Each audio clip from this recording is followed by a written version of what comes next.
Hoje vamos falar sobre esse tema, o Deus que dá livramento, baseado no Salmo de número 116, do versículo 1 a 9.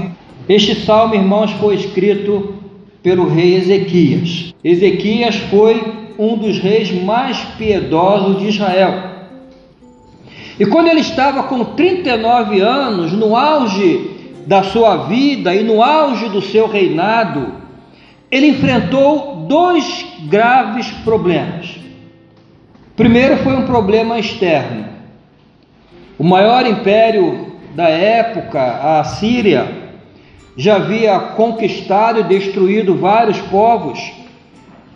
Esse império cercou Jerusalém e o rei da Assíria mandou dizer que nenhum Deus poderia livrá-lo das mãos do rei da Assíria.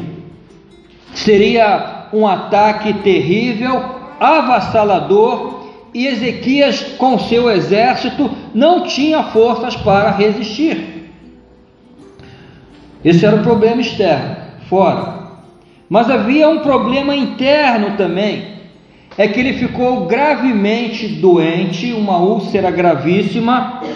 O dinheiro e a posição não resolveram o problema de saúde de Ezequias. Então Deus mandou o profeta Isaías dar-lhe o seguinte aviso: põe em ordem a tua casa, porque certamente morrerás. Ao ouvir essa má notícia, Ezequias voltou-se contra a parede, ele orou, ele chorou copiosamente, ele clamou por livramento. E conta a história que Deus ouviu rapidamente a oração de Ezequias. O profeta nem tinha ainda saído da cidade, quando Deus disse ao profeta que deveria voltar ao palácio. E Deus mandou o profeta Isaías dizer a Ezequias: ouvi o seu clamor, vi tuas lágrimas, e te darei mais 15 anos de vida, e libertarei Jerusalém do ataque do inimigo. Deus moveu o universo para ouvir a súplica de Ezequias. Ezequias foi curado da sua enfermidade, da sua doença, e o poderoso exército inimigo foi derrotado pelo poder de Deus, pela ação de Deus. Foi então que Ezequias compôs este salmo para dar testemunho do seu livramento. No verso 3, ele destaca o que aconteceu com ele. Ele diz assim: laços de morte me cercaram e angústias do inferno se apoderaram de mim. Encontrei aperto e tristeza. Aqui ele fala de laço, armadilha. A armadilha, ela cerca, ela encurrala. Ele diz então que laços de morte me cercaram, me encurralaram. Ezequias achava-se numa situação sem saída. E não somente isso, ele diz: angústias do inferno se apoderaram de mim. Certamente, irmãos, a maioria de nós já passou por angústias. Quem aqui nunca passou por um momento de aflição, por um momento de angústia? Mas eu não sei, irmãos, se nós sabemos o que é a angústia do inferno. Ele fala: em angústias do inferno se apoderaram de mim. Não sei se podemos adjetivar nossas angústias como angústias do inferno. O que aconteceu com Ezequias é que o inferno havia mudado de endereço, mudado de morada.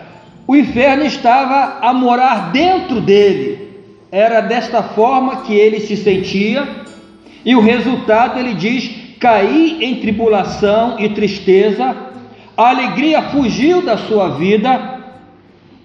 Irmãos, nós também todos estamos sujeitos a ataques de fora, a angústias de dentro.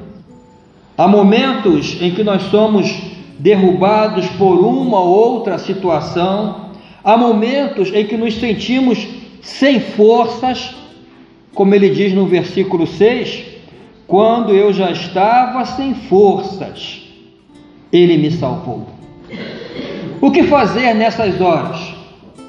O que fazer nessas horas quando as forças nos faltam e não sabemos, inclusive, o que fazer? O que fazer nessas horas? Duvidar do amor e do cuidado de Deus? Entrar em desespero, em pânico? O que fazer quando estás num problema maior do que as suas forças, maior do que possas resolver? Ezequias fez a coisa mais sensata e mais segura que uma pessoa pode fazer. Ele diz: então clamei pelo nome do Senhor, livra-me, Senhor. Quando não sabia o que fazer, quando já havia descido ao degrau mais baixo da sua angústia, quando estava no fundo do poço, ele clamou pelo nome do Senhor, e no nome do Senhor há poder. Amém? Quando clama, então ele descobre algo maravilhoso. Ele descobre um Deus misericordioso, um Deus justo, um Deus compassivo. No versículo 5 ele fala assim: o Senhor é misericordioso e justo, o nosso Deus é compassivo. Ele descobriu que os dramas da sua vida, as suas angústias, não eram desconhecidas por Deus. Deus tinha compaixão da sua dor, compassivo. Compadecer-se significa padecer junto, compadecer. Deus sentia a sua dor.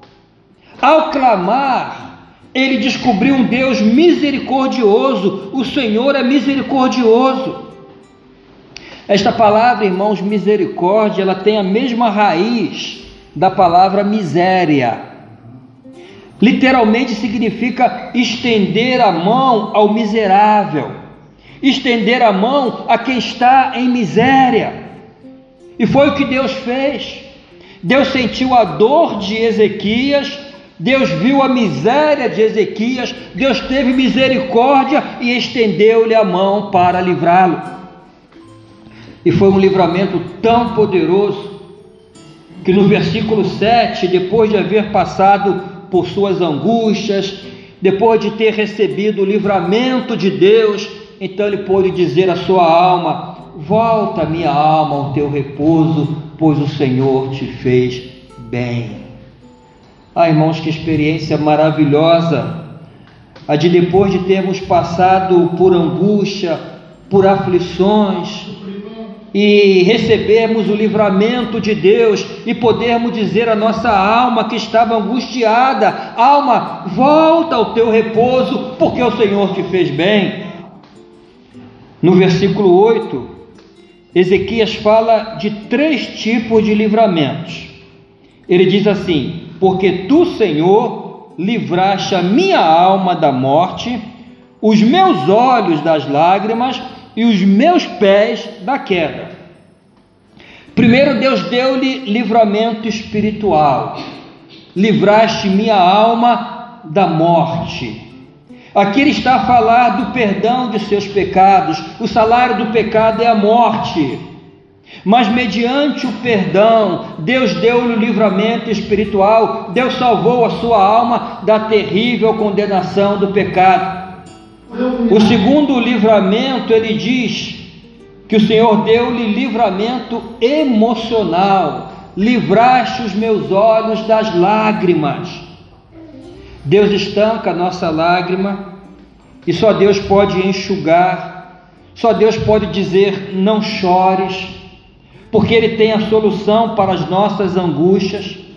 Então, nas horas mais amargas, Deus diz: não chores, porque Ele tem o poder de resolver o problema, Ele tem o poder de acalmar a dor. O terceiro livramento, Deus deu-lhe livramento moral. Ele disse: livraste os meus pés da queda. Todos precisamos deste livramento. A Bíblia diz: aquele que julga estar de pé, cuidado para que não caia. Todos nós somos vulneráveis ao pecado. Ninguém pode dizer que esse ou aquele pecado eu nunca vou cometer. Depois de ter recebido o livramento de Deus, aí ele tomou 3 decisões. Primeira decisão, ele confirmou o seu compromisso com Deus. Lá no versículo 2 ele fala assim: porque inclinou para mim os seus ouvidos, porquanto invocá-lo-ei enquanto viver. Aqui é um compromisso, invocá-lo-ei enquanto viver. Compromisso de viver para Deus sempre, enquanto ele vivesse. Deus seria o seu Deus, seria o seu Senhor durante toda a sua vida, enquanto eu viver. Não iria invocar Deus apenas na angústia, mas ele disse: enquanto viver, todos os dias da minha vida, eu invocarei ao Senhor. A segunda decisão que ele tomou foi de andar em integridade sempre. Ele diz: andarei perante a face do Senhor na terra dos viventes. Então ele diz que não vai andar em integridade diante do Senhor apenas na igreja, não vai andar em integridade apenas entre os irmãos, entre os crentes. Eu andarei perante a face do Senhor na terra dos viventes, em todo lugar, em todo mundo. Não dá para usar máscara, não dá para ser uma coisa aqui na igreja, ser outra coisa lá fora. O compromisso dele era andar diante do Senhor em todo lugar. Andar é atitude, andar é vida, andar é comportamento. Então essa era a sua decisão, andar de maneira digna do Senhor no mundo. Terceira decisão que ele tomou: amar e demonstrar o seu amor ao Senhor. Ele começa o salmo com essa declaração: amo ao Senhor. Quem ama, irmãos, declara que ama. Qual foi a última vez que disseste ao Senhor: Senhor, eu te amo? Qual foi a última vez que disseste isso ao Senhor? Procura colocar isso em prática em toda a sua oração. Faça como Ezequias, ele começou o salmo a declarar o seu amor: amo o Senhor. E termina a sua oração e diz: Senhor, eu te amo. Porque quem ama declara, quem ama diz. Quem ama tem tempo para a pessoa amada. Quanto tempo tens dedicado para estar com Deus? É o ponto 2. Quem ama tem tempo para a pessoa amada. Quanto tempo tens dedicado para estar com Deus? Quanto tempo dedicas para cresceres no conhecimento de Deus? Para cresceres, precisas passar tempo. Quanto mais tempo com Deus, mais conhecerás a Deus. E quanto mais conheceres a Deus, mais o amarás. Quem ama, procura agradar a pessoa amada. Se amas, vais obedecer ao Senhor. Se amas, vais honrar ao Senhor. Irmãos, a história de Ezequias é a nossa história. Nós temos um Deus que dá livramento àqueles que o amam, àqueles que confiam nele. O Deus que agiu ontem é o mesmo que age hoje. Nós estamos diante desse Deus que ouve as nossas súplicas, desse Deus que nos dá livramento, esse Deus que muda o cenário e a história da nossa vida. Amém? Amém. Louvado seja o Senhor por todos os livramentos que já nos deu até hoje e continuará a dar. Amém? Vamos orar ao Senhor.